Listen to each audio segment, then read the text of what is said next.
Hello everyone, मैं हूं सिद्धांत श्रीवास्तव और आज हम लोग देखने वाले हैं क्वाड्रेटिक इक्वेशन के एरियाज वाले प्रॉब्लम्स।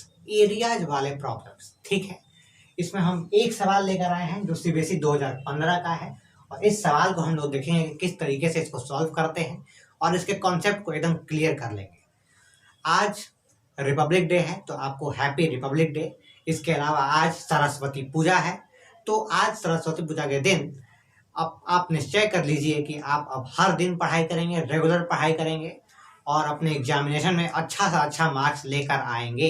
ठीक है, तो चलिए शुरुआत करते हैं अपनी पढ़ाई की। ठीक है, सीबीएसई 2015 में ये सवाल आया हुआ है। ठीक है, तो हम इस सवाल को सॉल्व करने का प्रयास करते हैं।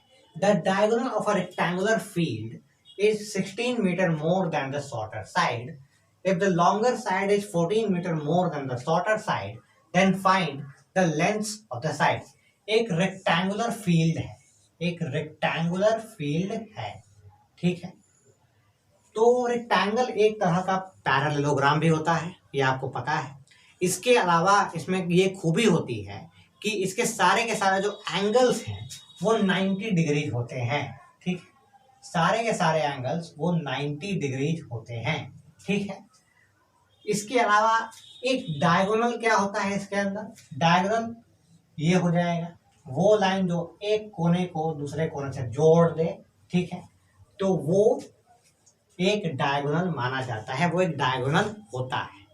ये एक रेक्टेंगुलर फील्ड है, यानी कि एक रेक्टेंगल है, तो आपको इसको रेक्टेंगल मानना है। रेक्टेंगल में एक और खूबी है, क्योंकि ये एक पैरेललोग्राम है, इसलिए ये वाला साइड इस वाले साइड के बराबर होता है और ये वाला साइड इस वाले साइड के बराबर होता है। यानी कि आमने सामने वाले जो साइड्स हैं वो एक दूसरे के बराबर होते हैं, उनका जो लेंथ है वो बराबर होता है। ठीक है, तो हमें सिचुएशन ये दिया गया है कि डायगोनल जो है वो 16 metre more than the shorter side है। ठीक है, अच्छा ये बताइए इसमें शॉर्टर साइड कौन सा है? तो इसमें आपको ध्यान अगर आप देंगे तो ये शॉर्ट लग रहा है, तो इसको हम लोग शॉर्टर साइड मान लेते हैं। और लॉन्गर साइड कौन सा है? तो ये वाला। ठीक है, ये वाला साइड। और ये जो लाइन है ये है आपका डायगोनल। अब इसको कुछ नाम भी दे देते हैं, इस क्वाड्रिलेटरल को, इस रेक्टेंगल को ABCD। तो इसमें है क्या कि जो AB है ये लॉन्गर साइड है, BC जो है वो शॉर्टर साइड है और जो AC है वो एक डायगोनल है। ठीक है, वो एक डायगोनल है। अच्छी बात है। तो बार बार इस सवाल में बताया जा रहा है, एक रेफरेंस लिया जा रहा है कि शॉर्टर साइड का रेफरेंस बार बार लिया जा रहा है, क्योंकि यहाँ पर बताया गया है कि जो डायगोनल है वो शॉर्टर साइड से 16 मीटर ज्यादा होगा और जो लॉन्गर साइड है वो शॉर्टर साइड से 14 मीटर ज्यादा होगा। ठीक है, डायगोनल 16 मीटर ज्यादा होगा शॉर्टर साइड से और जो लॉन्गर साइड है वो शॉर्टर साइड से 14 मीटर ज्यादा होगा। ठीक है, समझ गए इस बात को एकदम क्लियरली? तो शॉर्टर साइड का बार बार ये कहा जा रहा है, इसका रेफरेंस लिया जा रहा है, इसलिए आप इसको x मानेंगे। ठीक है, लेट द शॉर्टर साइड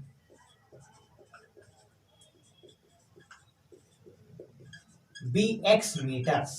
ठीक है, बी x मीटर्स, क्योंकि इसका बार बार रेफरेंस लिया जा रहा है। इसके अलावा इसको बताया नहीं गया कि कितना है, जबकि इनका मात्रा कुछ ना कुछ बताया गया है। डायगोनल बताया गया है, लॉन्गर साइड के बारे में बताया गया है कि ये शॉर्टर साइड से इतने बड़े हैं, इतने। तो शॉर्टर साइड के बारे में कुछ बताया नहीं गया है और इसका रेफरेंस बार बार लिया जा रहा है, तो इसको हमने x मान लिया। तो फिर क्या होगा कि देन आपका जो डायगोनल है, डायगोनल वो कितना हो जाएगा? डायगोनल हो जाएगा 16 plus x metres. 16 plus x metres ये डायगोनल हो जाएगा। और जो लॉन्गर साइड है वो कितना हो जाएगा? 14 प्लस x मीटर्स। कोई शक तो नहीं है आपको इस चीज में? 14 plus x metres, simple, very simple. तो ये आपको सिचुएशन पता चल गई। अब आपको क्या करना है? ये क्वाड्रेटिक इक्वेशन का सवाल है, आपको लग भी रहा होगा, अगर आप चैप्टर को अगर आपको बताया नहीं भी जाए तब भी आपको लगेगा कि हाँ भाई क्वाड्रेटिक इक्वेशन का ही सवाल है। तो क्वाड्रेटिक इक्वेशन का जो हाईएस्ट पावर होता है x के ऊपर वो होता है 2। तो आपको x का स्क्वायर लाना होगा किसी ना किसी तरीके से।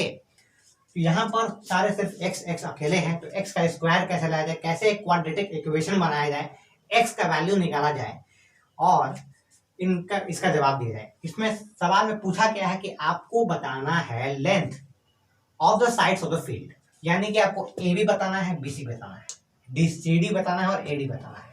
लेकिन जो भी बी सी होगा वो ए डी के बराबर होगा और जो ए बी होगा वो सी डी के बराबर होगा। तो आपको बताना है यही। तो आपको अगर शॉर्टर साइड पता चल जाए तो जो भी x का जो वैल्यू है वो पता चल जाए तो वो शॉर्टर साइड के बराबर होगा। और अगर आपको x का वैल्यू पता है तो आपको लॉन्गर साइड भी मिल जाएगा, क्योंकि 14 plus x metres longer side है, तो आप इसको 14 प्लस एक्स मान लेंगे। तो ये कितना है 14 प्लस एक्स और ये है x। तो अगर आपको x मिल गया तो आपको लॉन्गर साइड भी पता चल जाएगा और शॉर्टर साइड भी पता चल जाएगा, यानी कि length of the sides of the field आपको पता चल जाएगा। आपसे डायगोनल का लेंथ नहीं पूछा गया है, आपको सिर्फ साइड्स बताने हैं। ठीक है, क्लियर है। तो x का वैल्यू आपको खोजना है और x का वैल्यू खोजने के लिए आपको क्वाड्रेटिक इक्वेशन का प्रयोग करना पड़ेगा और उसके लिए x स्क्वायर कहीं से लाना पड़ेगा। तो चलिए देखते हैं कैसे लाएं। तो ये जो यहाँ पर एरिया है इसको आप ट्राइंगल मान सकते हैं, ए बी सी को आप ट्राइंगल मान सकते हैं और ये एक राइट एंगल ट्राइंगल होगा, क्योंकि यहाँ पर एक राइट एंगल है, ये परपेंडिकुलर है, ये बेस है और ये हाइपोटेनस है। क्या आपको ये बात दिमाग में आ रही है? क्योंकि एक रेक्टेंगल है ये, तो रेक्टेंगल के हर एक साइड, हर एक एंगल जो है वो 90 डिग्री होते हैं। इसका मतलब कि ये एक राइट एंगल ट्राइंगल बन रहा है A B C. B C एक परपेंडिकुलर है, ए बी एक बेस है और ए सी जो है वो हाइपोटेनस है। तो पाइथागोरस थ्योरम आप यहाँ पर लगा सकते हैं, क्योंकि अगर आप पाइथागोरस थ्योरम का प्रयोग करेंगे तो वहां पर स्क्वायर आने लगेगा और स्क्वायर के टर्म्स में ये आने लगेगा। तो चलिए देखते हैं। तो अगर आप इसको देखेंगे तो ये डायगोनल 16 प्लस एक्स है, ठीक है, ये भी हमने डिस्कस कर लिया है। तो पाइथागोरस थ्योरम के हिसाब से ये होता है कि perpendicular square plus base square is equal to hypotenuse square. ये आपको मतलब बहुत लंबे समय से पता होगा, ठीक है। तो हम इसका प्रयोग करते हैं। परपेंडिकुलर यहाँ पर कौन सा है, तो ये है x, तो x का स्क्वायर प्लस, इसको मैं यही लिख देता हूं, ठीक है, क्योंकि ये तो मैंने आपको बताने के लिए लिखा है। तो ये हो जाएगा x का स्क्वायर प्लस 14 प्लस एक्स का स्क्वायर, तो 14 प्लस एक्स का होल स्क्वायर होगा, क्योंकि आप इसको एक क्वांटिटी मान रहे हैं, और is equal to 16 plus x का स्क्वायर, ये हो जाएगा। उसके बाद आप क्या कर सकते हैं कि एक्स स्क्वायर ले लीजिए, x square is equal to 16 plus x का होल स्क्वायर और माइनस 14 प्लस एक्स का होल स्क्वायर भी कर सकते हैं। इस तरीके से भी आप लिख सकते हैं। अब इसको थोड़ा सा खोल दीजिए। तो 16 प्लस एक्स का होल स्क्वायर कितना होगा, इसको a plus b whole square को समझ के तोड़े इसको। तो 16 का स्क्वायर कितना होता है, a स्क्वायर होता है पहले, फिर b स्क्वायर होता है और फिर 2ab होता है। a square plus b square plus 2ab होता है। तो a स्क्वायर यहाँ पर क्या होगा, 16 का स्क्वायर 256 होता है, ठीक है। अगर आपको याद नहीं है तो आप इसको याद कर लें। और उसके बाद आपको b का स्क्वायर बनाना होता है, तो b कौन है, यहाँ पर x है, तो x का स्क्वायर लिख दीजिए। और उसके बाद 2 है, 2 इंटू a इंटू बी, यानी a क्या है 16 है और b क्या है x है। इसके अलावा आप माइनस का साइन दे दें और इसके बाद आप यहाँ पर आगे आए। तो 14 का स्क्वायर क्या होगा, यहाँ क्योंकि a का स्क्वायर बनाना लिखना पड़ता है, तो 14 का स्क्वायर होता है 196। उसके बाद आपको एक यहाँ पर ब्रैकेट आप दे ही दीजिए, बाद में हम लोग उसको देखते हैं। 196, उसके बाद x का स्क्वायर हो जाएगा, क्योंकि b का स्क्वायर लिखना होता है। उसके बाद 2ab होता है, तो 2 इंटू ए यानी 14 इंटू बी यानी कि x हो गया। क्लियर है। अब हम क्या करते हैं, x का स्क्वायर इक्वल टू 256 और प्लस एक्स स्क्वायर, और ये हो जाएगा 32x, ठीक है, सिंपल है। और ये जो है ये माइनस 196 हो जाएगा, ये माइनस यहाँ पर मल्टीप्लाई होगा तो माइनस इंटू प्लस, तो माइनस एक्स स्क्वायर हो जाएगा, ठीक है, ये भी क्लियर है आपको। और ये भी माइनस में चला जाएगा, क्योंकि माइनस इंटू प्लस ये माइनस 28x हो जाएगा। क्या ये आपको एकदम क्लियर है? एकदम क्लियर होना ही चाहिए, ठीक है। इसके बाद हम क्या करेंगे, x square is equal to 256 minus 196 कितना होता है, तो वो होता है 60, ठीक है। और उसके पहले हम लोग एक्स स्क्वायर और एक्स माइनस एक्स स्क्वायर को हटा देते हैं क्योंकि एक दोनों से कट गए, ठीक है। और क्या बचा, तो 32x माइनस 28x कितना होता है, 4x होता है। और 256 माइनस 196 60 होता है, तो ये हो गया। इसके बाद आप x square minus 4x minus 60 is equal to 0 लिख सकते हैं। और इसके बाद इस क्वाड्रेटिक इक्वेशन को आप सॉल्व करेंगे और x का वैल्यू जो निकल कर आएगा उसके बाद हम लोग उसको देखते हैं। तो चलिए इस क्वाड्रेटिक इक्वेशन को हमको सॉल्व करना है, तो हम लोग जगह यहाँ बना लेते हैं, ठीक है। क्वाड्रेटिक इक्वेशन को सॉल्व करने के लिए तो एक्स स्क्वायर माइनस, इसको मैं यहाँ पर अलग कर देता हूँ, ठीक है। उम्मीद है आपको समझ आ रहा होगा। X square minus 4x minus 60 is equal to 0।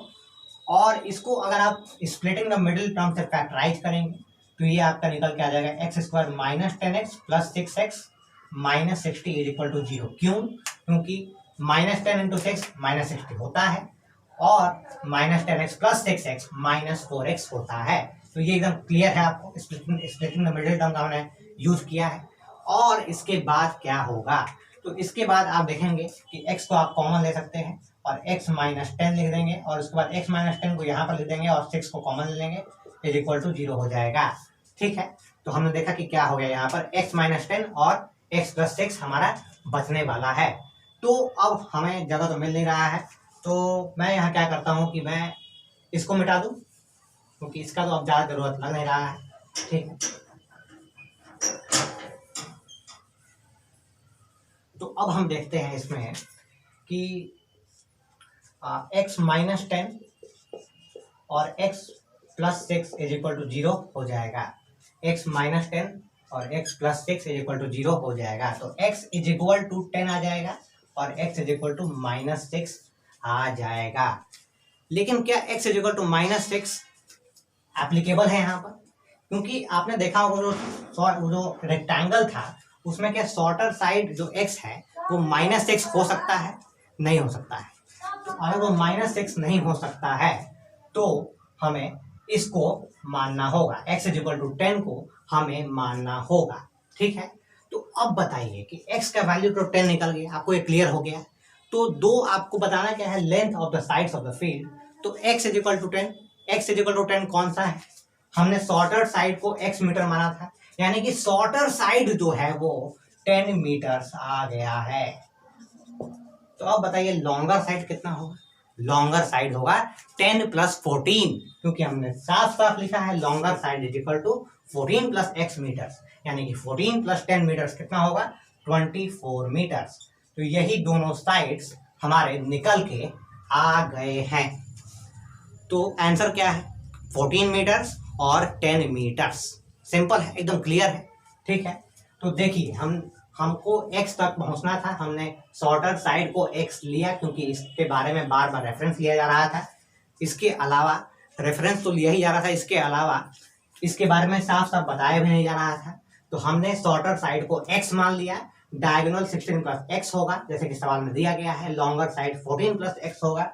और उसको हमने क्वाड्रेटिक इक्वेशन में लाने के लिए, स्क्वायर लगाने के लिए हमने पाइथागोरस थ्योरम का प्रयोग किया और पाइथागोरस थ्योरम का प्रयोग करके उसको स्क्वायर लाने का प्रयास किया, उसके बाद उसको सॉल्व किया और एक क्वाड्रेटिक इक्वेशन तक पहुंचे, x square minus 4x minus 60 is equal to 0, ठीक है। और उसके बाद इसको हमने सॉल्व किया, जगह कम पड़ रहा था तो हमने इसको मिटा दिया और उसके बाद यहाँ पर इसको सॉल्व किया और हमारे जो दोनों साइड्स हैं वो 10 मीटर्स और 24 मीटर्स आ गए। उम्मीद है आपको ये वीडियो अच्छे तरीके से समझ आ गया होगा। ये सवाल जो है ये CBSE 2015 में आया हुआ है और ये जो सॉल्यूशन है जो मैंने आज आपको करके दिखाया है, मुझे उम्मीद है कि आपको ये अच्छे तरीके से समझ आ गया होगा, ठीक है।